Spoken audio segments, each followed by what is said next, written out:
Tia Ballard and Vic Mignogna and Greg Ayres, and I was just, it was just like no one. I mean, people stayed, but no one asked me anything. And I was like, this was awkward. Yeah, but it was like an hour, and like usually it's like 45 minutes, but they really let me have like a lot of extra time. So I was like, I'm just gonna start talking. Yeah. So look interested. I'm gonna keep going. Yeah.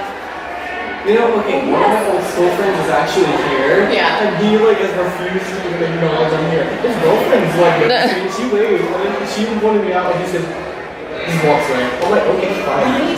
I've also had the opposite, where like people do that, but then now, so many years later outside of school, they send me emails and like, hey girl, what's going on? No, none of this hey girl, you just bully me. What are you doing?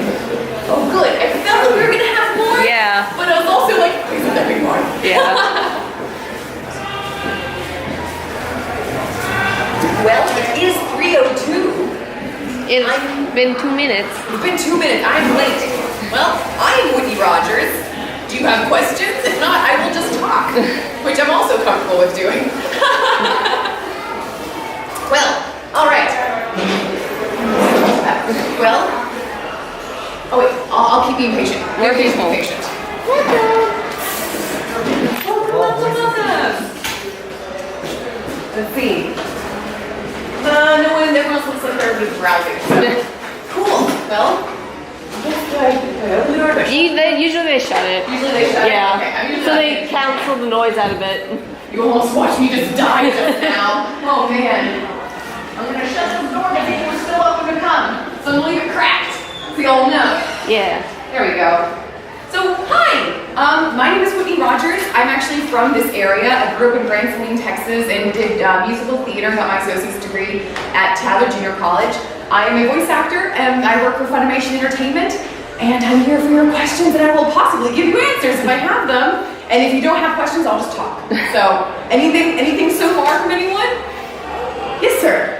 What was the big push for voice acting? Where'd you start? How'd you, what got you there? Right, a bunch of micro decisions. I wasn't like as a small child going, I'm gonna be a voice actor when I grow up. Like I didn't think about it that way. I was just really energetic and wanting to just be seen. When you're the middle child amongst like my dad's side of the family had tons of kids, so I was like one of 13 first cousins, not to mention the other cousins that came after that. So I've always been like, notice me, I'm here. So that's what got me kind of towards theater subconsciously. I got involved in Lake Country Playhouse when I was in, how was I, like 15. I started doing community theater, and then I started coming to Tyler for actually musical theater. I thought, I like this, I think it's fun. I didn't really realize, I knew that there was a difference between actors and people on movies, but I didn't think about it until someone did a British accent imitating Harry Potter, and it clicked, and I was like, you can fake that? Like I just didn't know. And that's kind of what got me interested. But when I joined Tyler Junior College, I met my best friend Michelle at the time, and she got me into Avatar: The Last Airbender, and I was like, wow, I didn't know cartoons could be like this. And I just started thinking, how do I be a part of something that's magical? I could go on about Avatar but forever. I think it's great story-wise, animation-wise, it's just good. It's good all over. Never seen it. Oh, how to get out!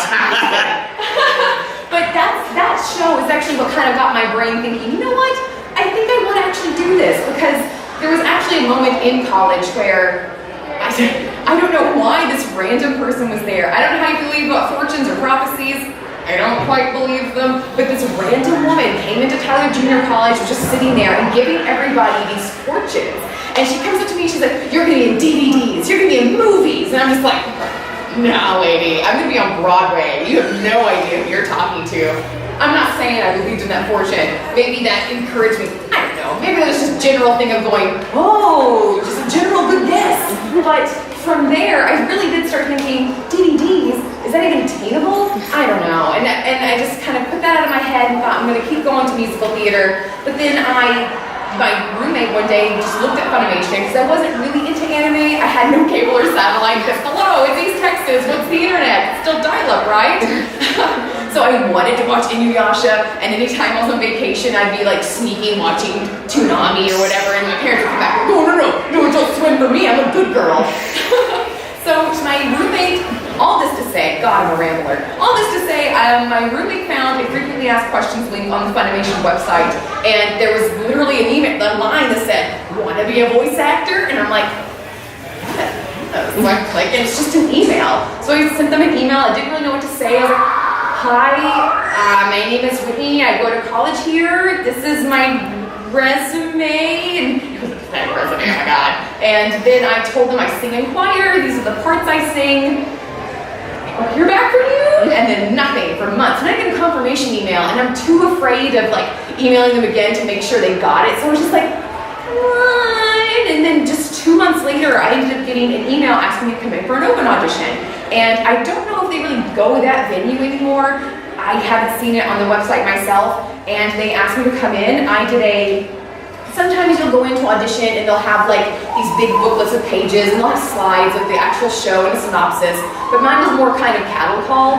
So there was like Black Star, Yamada's First Time, just lots of little excerpts from different things. And so I just kind of gave a general overall audition, and I got called back to do Walla for Dead Big Wonderland, and that's kind of how I accidentally got my foot in the door. And from there, it wasn't a matter of, all right, time to roll my sleeves up, gotta hustle and go, because that's kind of disheartening about Funimation, is you're just going, notice me senpai, and you stare at your phone, and you're just waiting for them to text you. Because then it was like 6 months later before I did my next Walla session, and Walla, I don't know if this is exactly what it means, but everyone tells me it means with all actors.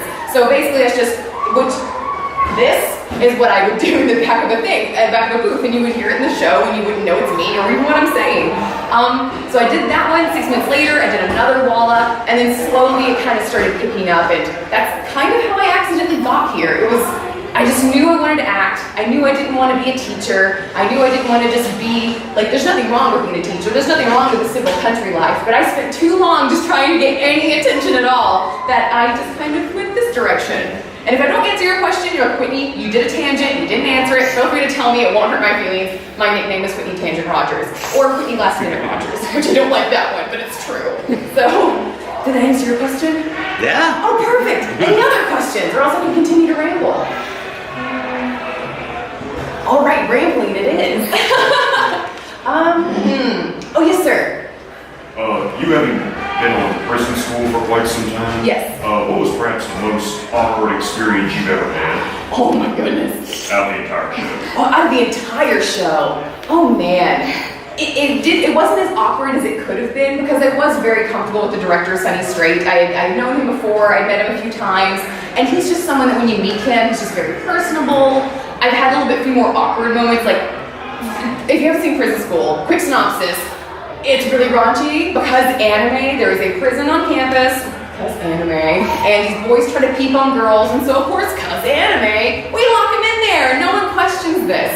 And in Freezing, it's a little dirty, and that was more uncomfortable because I didn't know the director as well. So it wasn't as uncomfortable as it could be, but I was not used to matching lip flaps to boobs. Like, I'm used to looking at mouths, but like, okay, the boobs are bouncing, and you're like, to put the emphasis on the boob bounces, or whatever was being done. So that was kind of like, ooh, that's strange. And, well, I think a lot of what I saw was censored. These random beams of light from nowhere would be covering a crotch, or covering something and the crotch is fully exposed. You're like, what is it censoring if that's being shown?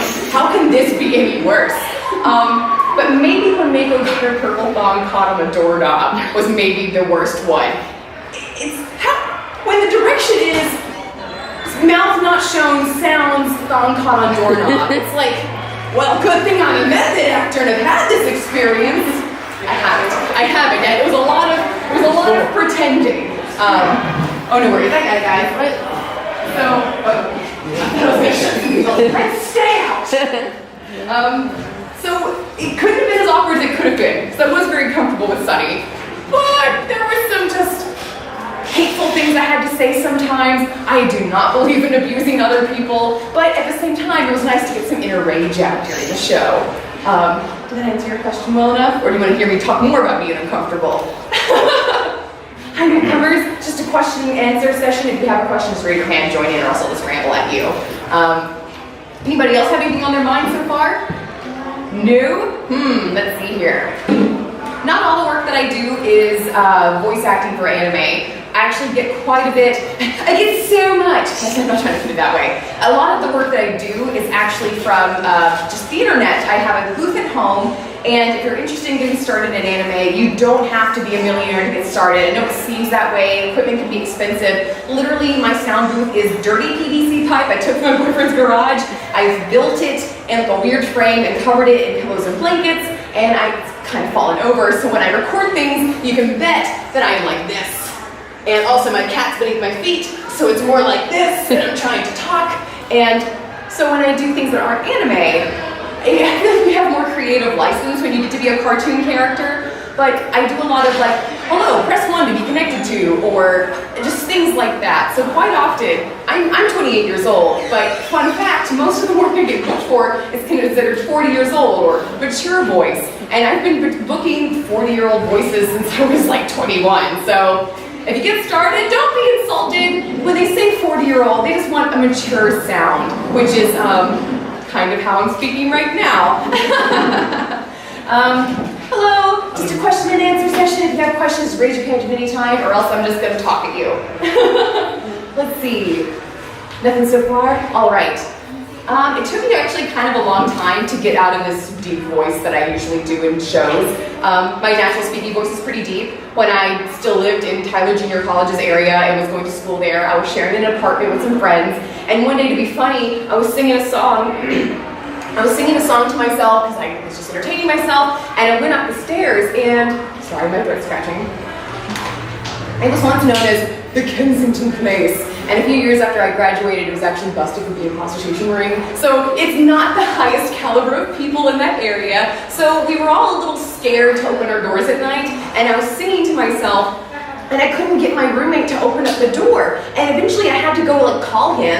And I was like, come on, why aren't you in the door? He was like, Whitney, that's you? I thought there was a man outside the door. And I was like, what? No, it's me. And he literally thought I was a man just because I had a deep voice. And I was singing something to myself. And it's not the first time being mistaken for a man, but hey, if you got it, you got it. Just making sure everything's going okay. Yeah, we're good. Thank you. No, we're good. Let's see.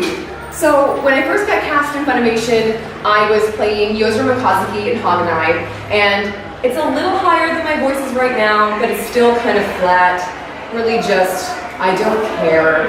And that was kind of hard at first because when I got there, I was like, I'm here, it's my first role, I'm so excited, I've got so much energy. And then they're like, great, okay, you're coming in, because I'd auditioned, but I didn't know what part I'd gotten. And they pointed at Yozura, and I'd done something similar, but a little bit more energetic at the audition than I actually got cast to do. So when I got started, they're like, okay, here's your character, synopsis of her, let's get started. So I read a line, like, okay, just make it a little less energy. Okay, how about this? A little less. How about this? And after like a lot of just, no. Is this what you want? Perfect, great! And I'm happy with my first job. It was still kind of a letdown to go from so much energy. I'm so happy to be here too. Hooray, I'm so happy to be here. So after a while, that energy will kind of seep into you. So it's hard to stay energized while also giving just a very flat, dry read. From there, it was a little hard to break out of that voice. I'm assuming you watch anime, so you're probably familiar with voices. There's always that just, oh, I'm a weak male voice that they always need, or the really high-pitched girl, or the really deep-throated lady. There's like, that sounds so bad. Crazy deep-voiced lady, oh my god. Moving on. So once you have one section, they might not always really hear you for others. There's been some times where I've gone in to do an audition, and they're like, great, okay, what do you want to read for? I'm like, well, I'm going to read for this person, and we do it, and they're like, how about this girl child? And they're like, okay, great, and it starts off, I start to slate my name, and slating your name is just saying, Whitney Rodgers, blah, blah, blah, character name. And then you just go. So I started to slate like Whitney Rodgers, and they're like, oh, wait a minute, Whitney, you picked a young girl. Hold on. And they takes the screen down. It's like, actually, I want you to try for this one. And I was just kind of like, what? Just give me a chance. I can do high-pitched voices. But I don't want to just be like, Kyle, listen to me. Because I didn't know him that well, and I was still kind of new, I was still kind of nervous. So a couple of times, I was just like, oh, okay, sure, I want to audition for that. And for the next several years, I was Yozra, and then I played Shitara Sequenzia in the certain Magical Index and Damien movie. God, can they make these titles any longer? And I know they can and they will. Watch what you wish for. But at a certain point, my family even started pointing out, Whitney, you keep playing the same characters, flat chest, long dark hair, long purple hair, and they all just kind of look the same. I got an opportunity to audition for Kiss Him Not Me, and Tia Ballard was the director of that show. She played what's it called? I was vice president in prison school. She was the president of the underground student council in prison school. So I knew she had heard my voice. We don't record with the other actors like some things do if you don't have the animation first. So I knew she was aware of who I was, but I was just so afraid. I looked up the show beforehand and saw that there was no deep voice women in the show. So great! What am I gonna do? And I told you, I'm gonna tell you what I did. I tried some trickery. I dressed as feminine as I could. I practiced all week, and I was still not very confident with my higher pitched voice.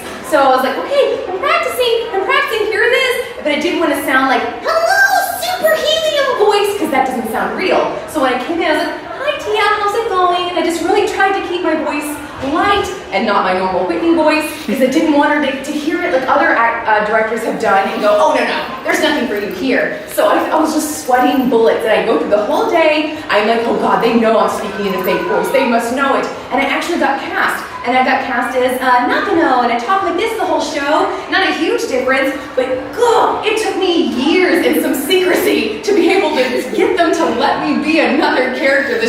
Not this voice. Not that I don't like that voice, it's just after a while you're like, I can be a little girl too. I don't always have to sound like I'm 40. I thought that was a fun anecdote. Anybody have a question or anything so far? Interjection, outburst? Yes.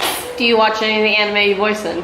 Oh goodness, not really, kinda. I want to, but depending on the voice that I use, if it's too similar to my own voice, it's kind of like going to a gas station and really needing to poop, and then the door doesn't lock and someone walks in on you and you're like, oh, that's just kind of the feeling I get when I rewatch some of my stuff. And every now and then I'll even watch something that I've changed my voice a bit for, and every now and then I'm pulled in, I'm a part of the story, and then I hear something that I definitely recognize as my voice, and it just completely takes me out of the story. My face will flush, and it gets just a little awkward from time to time. It's like, I know how I sound, and in my ears, it just doesn't sound so great. So it kind of tends to, not really, sometimes. Yeah. Sometimes. I watched all of Phoenix Wright Ace Attorney because I'm very comfortable with being silly characters, and the whole show I talk like this the whole time, so it was a really big deal for me to hear it.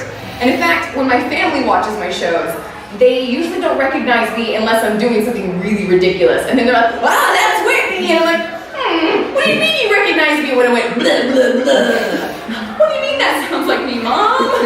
Aww. So not really. Sometimes, but not really.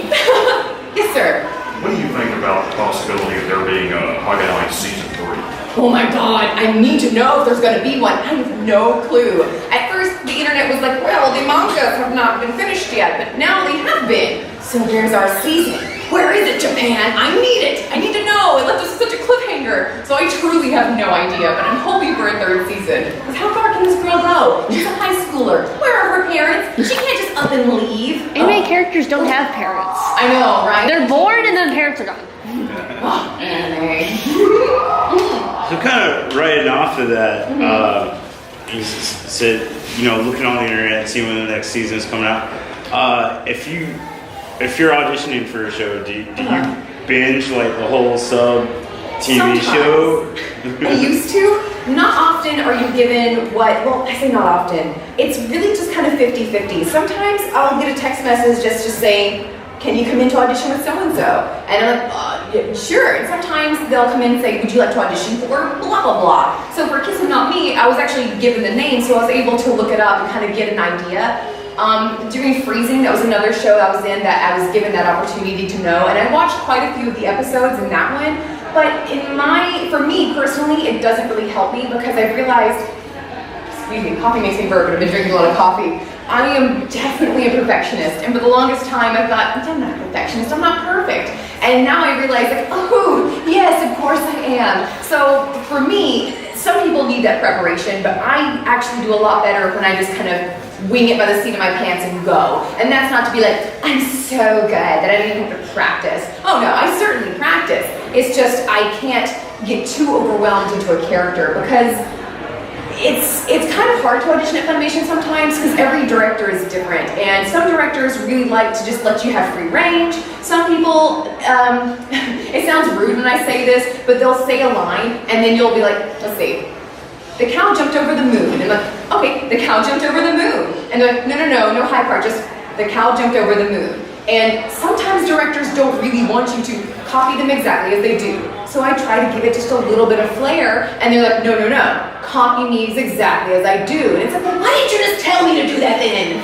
There's a lot of mind reading involved. So for voice acting at Funimation, I have to be very, very flexible. I think I'll take direction at any time, because you may think that the character's face looks angry and the Japanese that you heard beforehand sounds really angry, but the director might not want to go in that route. They may want to make it just a little different. But at the same time, there are other directors who only want to copy the emotion of the Japanese. Sometimes that just really never comes up, but occasionally you'll be in the booth and think, what do they want from me? Because the character will have a super neutral face, and then the Japanese sounds really angry and emphatic, and they're well, why? Why am I saying it this way? So there's a lot of just going, I'm not the director, I'm gonna give you what you want. I'm just the little marionette you're gonna make talk. So for me personally, I don't really do too much studying up on it because I know it'll kind of get me in my head and get me too solid into a character that I won't be able to relax and stop doing and adjust if they need me to. But if that's how you work, that's totally valid. Art is subjective, the way we all work is different, and so any preparation is valid as long as it's helpful to you. Did I answer your question thoroughly? Oh yeah. Oh, good. I usually just come in 30 minutes late and then bust in and go. Right, I'm here. Now that you're all waiting and anticipating me. I'm here, I forgot what I'm supposed to do. Let's do it. Right.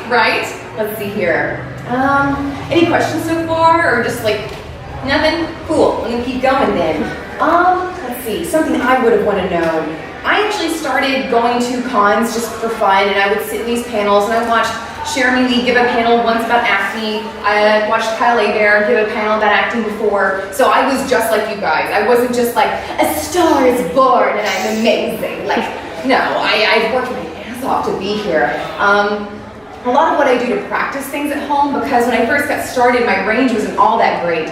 I was already taking voice lessons at home in my town of East Texas. I went to the town of Mineola, and it's the old Grand Hotel building across from the train station. I don't know if it's still going on like this, but it was being slowly transformed into like a big music venue where you could take voice lessons, train lessons, oh my goodness, train to guitar and things like that. So I'd already been working on my range, and if you're really wanting to do voice acting or have any sort of control of your voice, even if you don't want to be a singer, I really, really encourage you to be able to take voice lessons. It teaches you proper ways to warm up, proper ways to get your air supply, because a lot of times people might want to sit down and record, but they won't let you at Funimation. Well, maybe, if you're in a wheelchair, of course, or I was in a car accident once, and I was like, sorry guys, I have to sit on a stool, I don't have the stamina to do this right now. But you stand up, your diaphragm is here, Britain it looks diaphragm, and to see if you are breathing through it, something that I learned, because I didn't realize, it's like wiggling your ears. You have some sort of muscle here, but unless you can do it, it's like, how do I do it?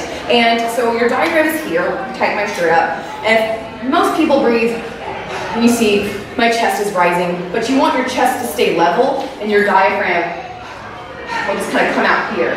And my voice teacher would teach me to lean against something, and if it pushes you away, you're kind of knowing that you're using your diaphragm. It takes a bit of practice to get used to that, but it really helps you to take in more air, stay more sustained, and have a lot more power in your voice without actually having to increase the volume or anything like that, where it's just straining your vocal cords.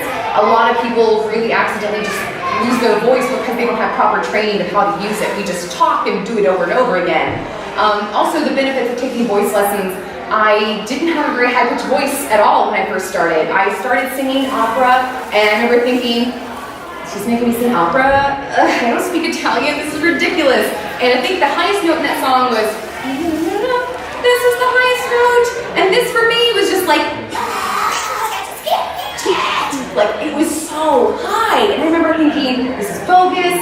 I can't believe I gave this woman my money. I'm out. And I'm so glad I stuck with it because now, over time, the way you actually increase your range, it's not just going, oh, well, I've got a high range, or oh, well, I've got this. It is attainable. You can change your voice.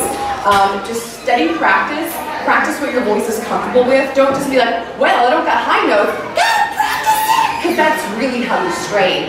To strengthen the upper parts of your voice or the very deep parts of your voice, stay in the range that you're comfortable with and work on it daily and be very gentle with yourself. Do full warm-ups. Don't skip on it. I'm so bad about wanting to like half-ass things, but if you do it every day, slowly warm up, you'll gradually make progress. And now I can speak really high and do all sorts of things that I never could do before because instead everyone kind of has that like everyone can kind of do a Gollum voice, and it's like just kind of closing off the back of your throat. What you really need to do is be able to learn how to push the air up from your chest into the top of your head through your diaphragm. That way you're not just straining on your chest, but also by taking voice lessons, I've learned my soft palate is. If you look in the mirror, your uvula is there. Just kidding, it's fine. Your soft palate's here, and if you yawn or something, just something like this, you can probably feel a slight little hiccup in the back of your throat. And again, like using your diaphragm or wiggling your ears, you kind of just have to try over and over again until you finally do it once. And you have to try to remember that muscular feeling.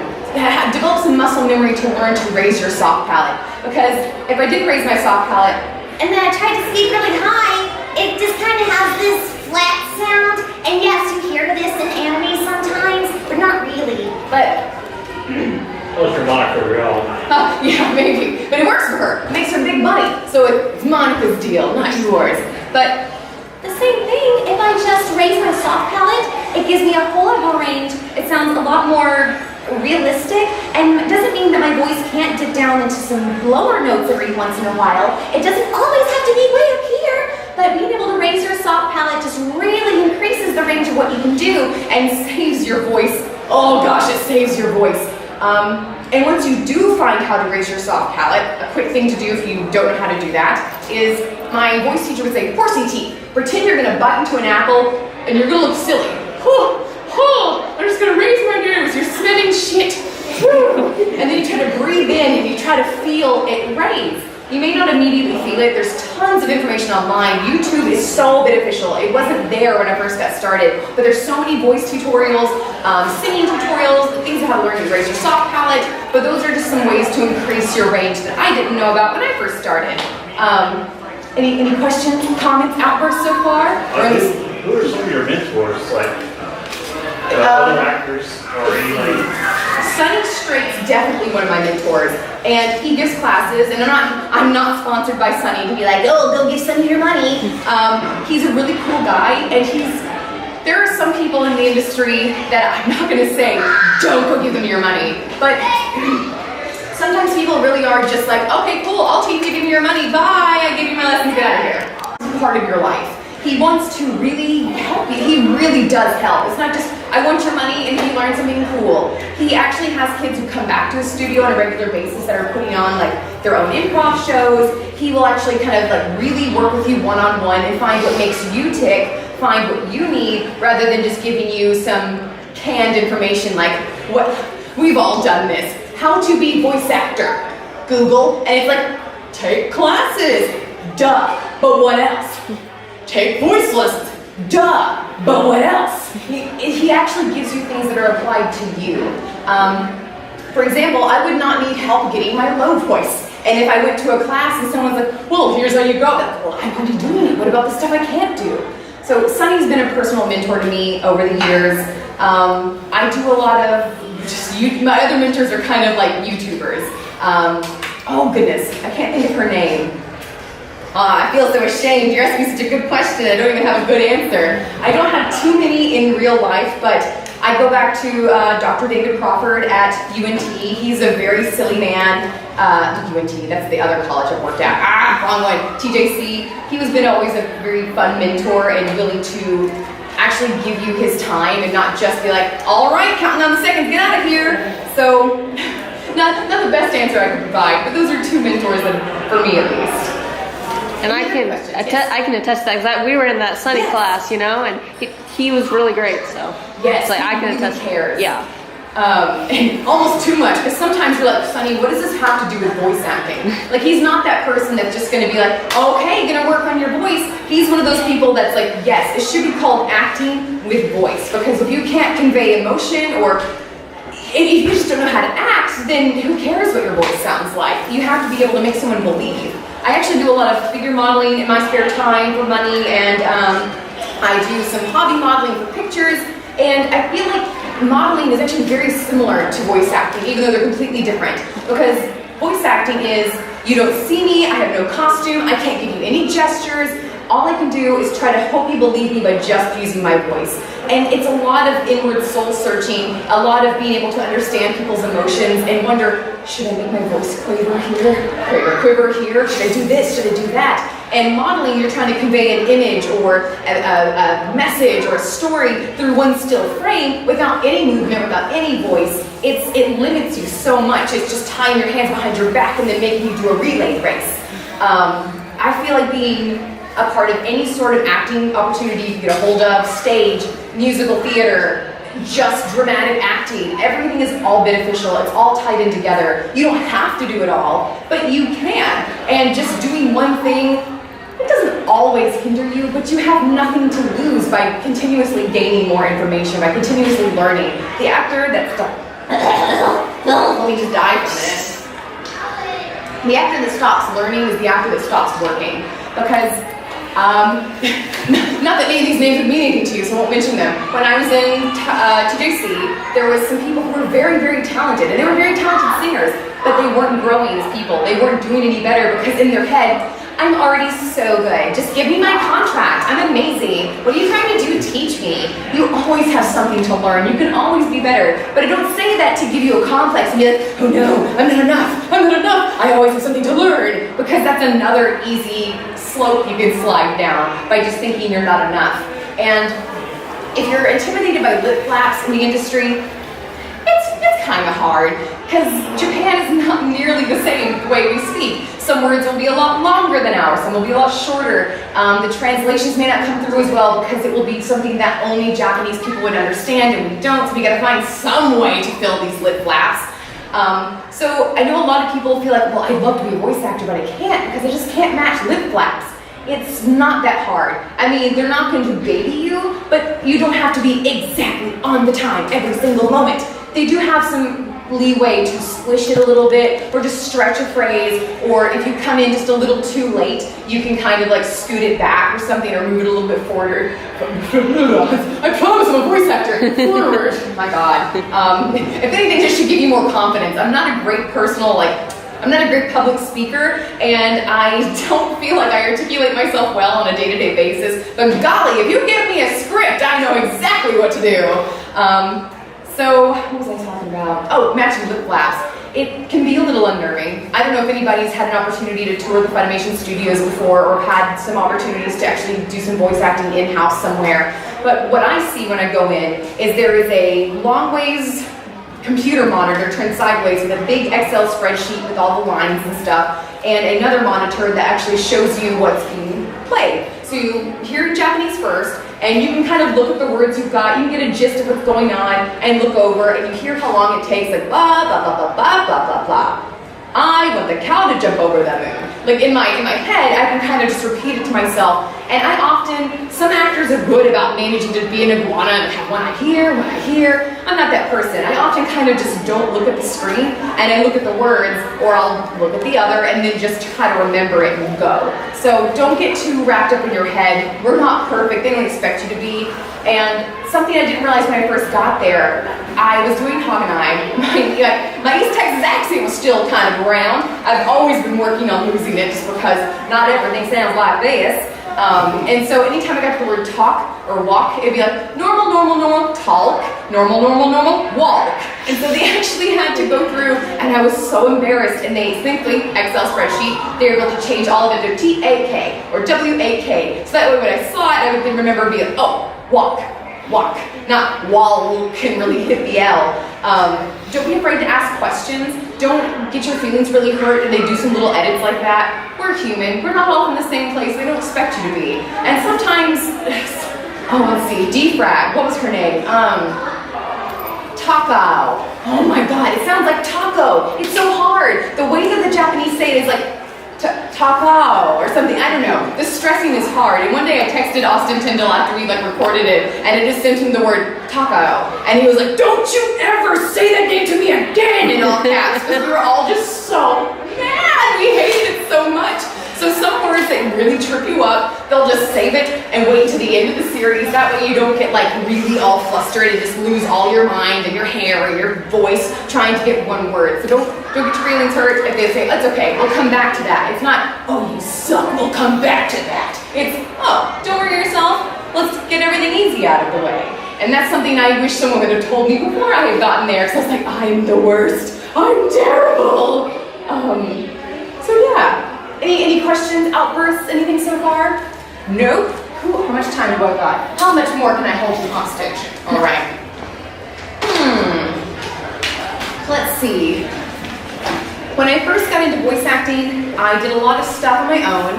I didn't have any money. Go figure. It's hard when you're in the arts trying to find jobs. So I used some free software like Audacity. That's something you can download at home. Be careful, it is a free software, so sometimes it'll delete what you worked so hard to do. But you don't have to have a ton of money to start out. Audacity is a free software that a lot of people will recommend to you that's really good to start with.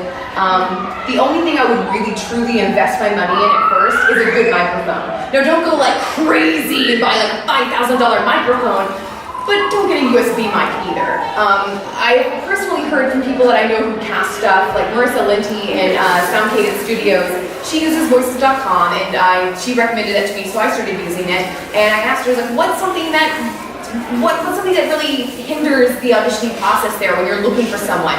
And she told me that quite often she has really talented people actually send her some amazing stuff, but then the quality is just, and it's just really hard to cast people when they can't come to your booth and they can't deliver you good quality, even if they are amazing. But again, you don't have to start with money. Has anybody seen what's it called? 7 Deadly Sins on Netflix? Mm-hmm. I met Meliodas. That girl, what's her? Erica. Erica, yes. I met her for the first time this summer, and while we were at Anime Fest together, we were out to dinner, and she was like, oh my gosh, I forgot, I gotta go make an audition, bye, and then she runs off. Well, she's able to audition like that while completely out of her element in LA because she's savvy. A lot of us will have auditions on the road because we will just throw some comforters in our closet in our hotel room and just shut yourself in there, sweat a little bit, and send an audition. So no one's watching you audition at home. It doesn't matter what you look like as long as you get good sound. Like I said, I'm in a teepee that kind of falls over. Like if you walked into my house, you'd think a homeless man lived there. And the foam I have inside is also drooping down, so when I leave, my hair is stuck straight up because it's just, friction from the static, and I just look so silly. If you could see some of the commercials I've made, and then see me afterwards, like not to be like sensual, but I was in my underwear the whole time. It was hot, it's summer. And I also had to wait until all the people were done mowing their lawns. So I'd wait for the hottest time of the day and just sweat it out and audition. Actually, my very first booth was one of those science fair trifold cardboard things. I went to Walmart, got some mattress foam, and I cut it up and I glued it to the insides and covered myself with a comforter and just sat at a table and just hoped and dreamed. And for a while, that's all I had, and that's a very common setup. So don't get caught up in this Pinterest, look where I'm at, ooh, I'm an Instagram model. Like, don't get caught up with the glamour of how people may be living their lives. Oh, I've got a beautiful studio. You don't gotta have a beautiful studio, just have a beautiful voice and clear audio. If you couldn't do it with all these people yelling around. Jim Morrison in the bathroom type of thing. Exactly. Let's see. Any other questions? Nothing so far? If you're like, Whitney, this topic's boring, like let me know, won't hurt my feelings, I'll just transition to something else. Yes, ma'am. Because he said not to get a USB mic, and that's what I have, a blue Yeti. That's what I got. Because that was I choose between the blue Yeti or the blue Snowball. I don't like the way the Snowball looks. I think it's ugly. Yeah, but, a lot of people have the same opinion. Yeah, but it's just like, what other mic would you recommend besides that? I'm actually not a good candidate to give you this information because I'm just very lucky to have a very tech-savvy loved one in my family who can answer these questions for me. But USBs aren't always terrible. It kind of depends on your computer. I had one of those for a while, and you could hear everything. My computer's humming. Wouldn't get out of I couldn't edit it out because the computer was making the My noise. computer's silent. So. Oh, okay. Then yeah. that might work for you. Yeah, If you said a silent computer, Yeah. then it might work. Never Yeah. mind. Not to poop all over USB drives. Yes, sir. You got your hand raised. You talked about Audacity being free software, which is what I use, as well as a USB. Right. What kind of software other than Audacity, or probably better software, would you recommend if you decide to upgrade? Let's see. I personally use Soundbooth, but that's just something I happen to have on my computer. But it's not updated because I don't think they have Adobe Soundbooth anymore. I'm not quite sure. And there is something called like Adobe Audition. I don't have that one, but I've heard that it's like a subscription you have to pay for. So I'm not quite sure on that, but you can certainly research it on Google. Sorry, I'm not able to give you something more thorough. I'm just lucky to have someone who's like, oh, I'm a DJ. I have all this equipment anyway. I'm Yeah. like, really? How fortunate, yay! Can I borrow your studio? I promise I'm here because I love you, not because I'm using your studio. A little bit of convincing had to happen. You're not just with me for a studio, right?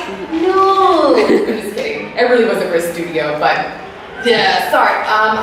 Adobe Audition or Adobe Soundbooth is two things that I at least had a little bit of experience with.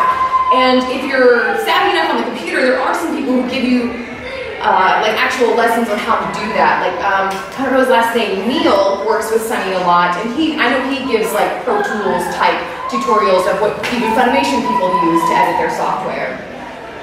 Any more questions or yes, sir? I used to do a lot of vocals for metal bands around here. A lot. And always had the pre-show type of mantra, like rituals. Like, what are some of your Oh, my pre-show rituals? yeah, like sometimes for me it would just be smoking a cigarette with my head in the corner. Right. No, what works for you works for you. I don't smoke cigarettes, but I do have to sit myself aside and really, I'm very bad about being a part of everything that's around me, which isn't always a bad thing, but when I need to focus and go to work, I do have to kind of like, okay, be to myself, because, excuse me, playing some more energetic roles, I don't have to do that so much, but to be Yozora, to be Mako, I did have to take those times to be like, all right, Silly Whitney's gone. Here I am, I'm focused, I'm angry. If I'm playing more angry roles, I do think back on situations that made me mad. There was someone I really detested, still don't like him, that I went to college with at TJC. And we were actually... TJC's full of this. I ended up doing like some stage combat with this person, and man, we had the best fight scene because I hated them, so I wasn't holding back. So I was like, oh, yes, but my spear accidentally slips and stabs you. Oh well, it's for the show. So for Mako, to be anything angry, I'm not gonna lie, I do think back on the things that people wronged me for, and I mean, I don't want you to dwell on your problems, but I do have to take, depending on the type of show I'm doing, I do have to sit alone and just try to put that into my head. I also make sure I fully warm up, and if I'm doing a new voice that I'm uncomfortable with, this sounds really ridiculous, but if I can't do the voice in Rap God, then I can't do it. And Rap God's really dirty, but let's see. I think I know a clean lyric. Hold on, let's see. Let me think of a clean lyric real quick. Let's see. Let's see. Hold on. I'm gonna try to just censor myself as I go.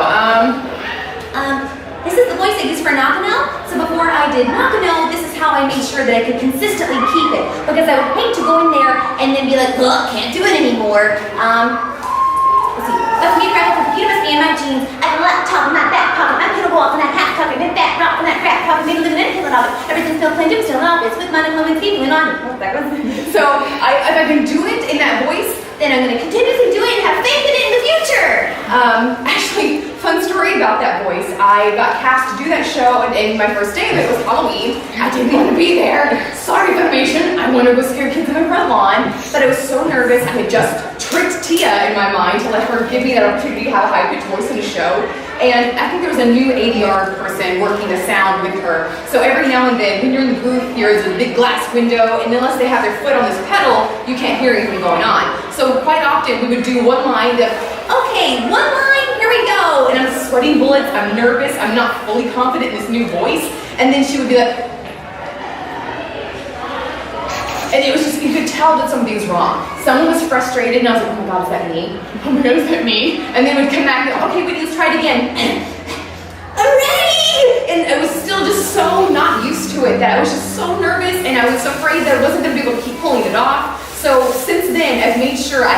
pre-show ritual of if it's a new voice, I've got to be 100% confident in it and able to perform a song of some sort to know that I can do it, because it was like sometimes 15 minutes at a time we would go before my next line would come up because they had some computer issues. I didn't know that because it was a simulcast dub and we come in once a week to do as the shows air in Japan. So I was thinking the whole time, oh my gosh, she's found me out. I've been found out. She's thinking about recasting me. They're trying to argue if I'm good enough.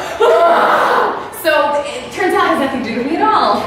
I'm so vain to think it was all about me. But my pre-show rituals is warming up, making sure I can do silly stuff, and trying to just get myself in the head of the game of whatever character I'm trying to play. I hope that answers your question. Sorry, Good song choice, by the way. Huh? Good song choice, by the way. Thank you. Actually, my company's having a holiday Christmas party, and they want to do a lip sync battle, but it has to be 5 minutes long. I'm like, no! Rap God is 6 minutes! Why? It's also kind of inappropriate, so I guess I can't do it. Oh well. But thank you. I do enjoy Rap God.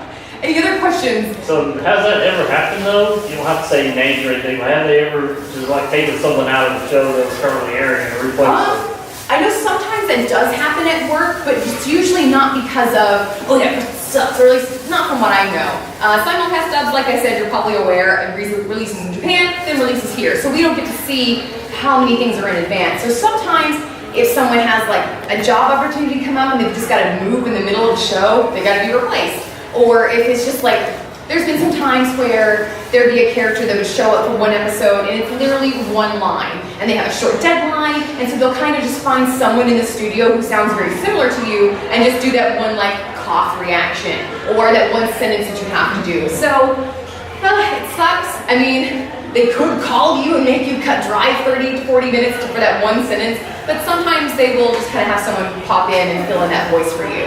And I know there's been some other people, there was a show, it's kind of not my place to talk about it, but we might all know what it is. There was a popular series where the main character, after a couple of years, got entirely replaced. And you probably figured it out. And it doesn't involve Funimation anymore. And that's all I know, that's all I say. But, you know, things happen. People move, people have to go to different aspects of their life, and they'll get replaced. Oh yeah, a lot of people are upset when Oh yeah. when Don't Say Names was replaced as He's Name. Yeah. That was a lot of drama.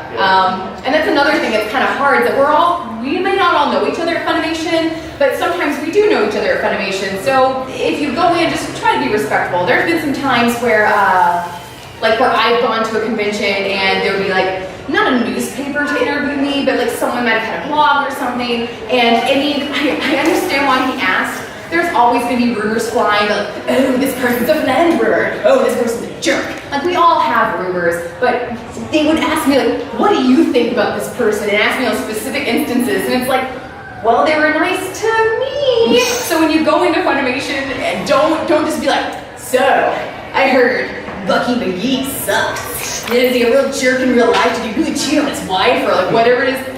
Oh, we're friendly, we have weird jobs. I mean, prison school's really raunchy, I got paid to say a lot of swear words, but it's still a professional environment, and people still have their own personal lives and problems, and sometimes it's hard to separate fiction from reality. So just, you don't know who's friends with who.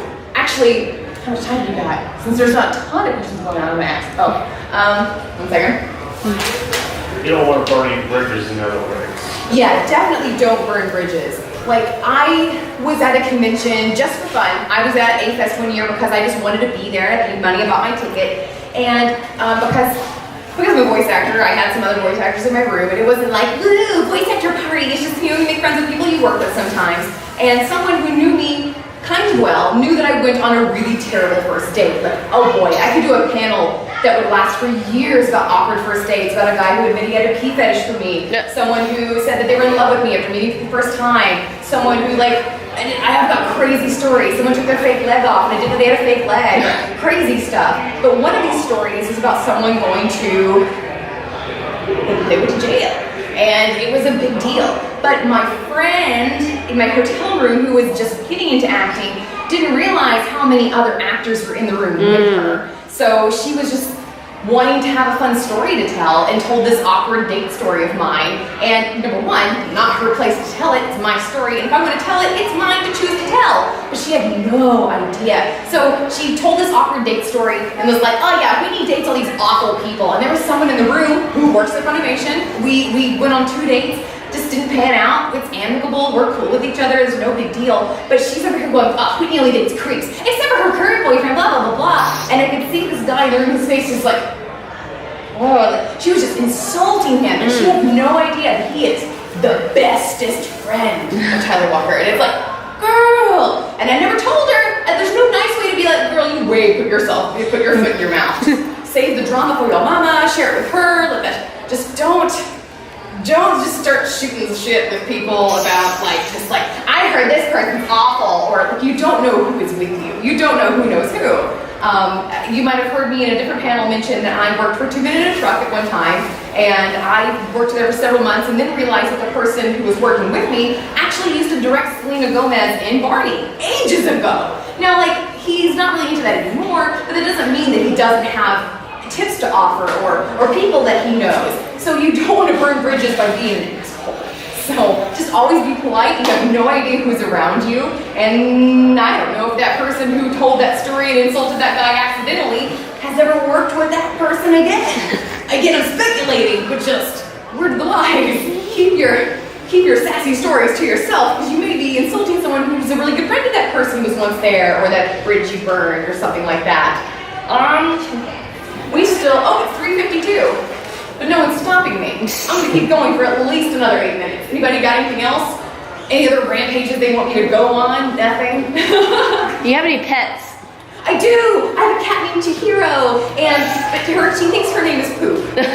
She does. My cat thinks her name is Fecal Matter because she's inbred, and I didn't know that until I got her. And I didn't know until I got her that she was clearly not 6 weeks old. And I lived in a loft apartment, so when you go up the stairs, you kind of rise up and your head rises above the second level. There was this section of floor about this wide. My cat was very small. Like I said, she was inbred, she was a rented litter, very tiny. Physics and science cannot explain how this cat got her ass and rubbed poop on that wall. How? I don't know. She would also jump into your arms and look lovingly into your eyes and be like, I'm so cute. And just plop poop right in your lap, and you're like, ah! So after a while, she started becoming shitty kitty, and then when she started being a little bit better, we started calling her Poop, and so now I don't think about it. I'm like, oh, hi, Poop, and everyone's like, did you just call your cat Poop? Or, we walk through the house, me and my boyfriend, I don't mean to give him my cat's nicknames, but after a while, so I'll be like, oh, cheerio, Poop, and once we were in a bar, and he's like, oh, hey, Whitney, Poop, is what Layton said to me, and someone was like, is that how you always talk to your girlfriend? And I was like, oh, no, he's not calling me Poop. Oh my God. So my cat thinks her name is Poop. And so I'm always like, come here, Poop. And oh man, this cat, she doesn't know her name is Chihiro. She thinks Most cats don't know their name though. Mine doesn't. I'll be like, Callie, come here. And she looks at me like, who? Who are you? Who is Callie? I'm what?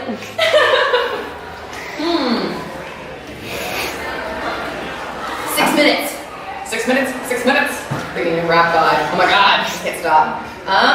Well, I hope you liked it. I'm always very good about talking about myself because I'm a rambler.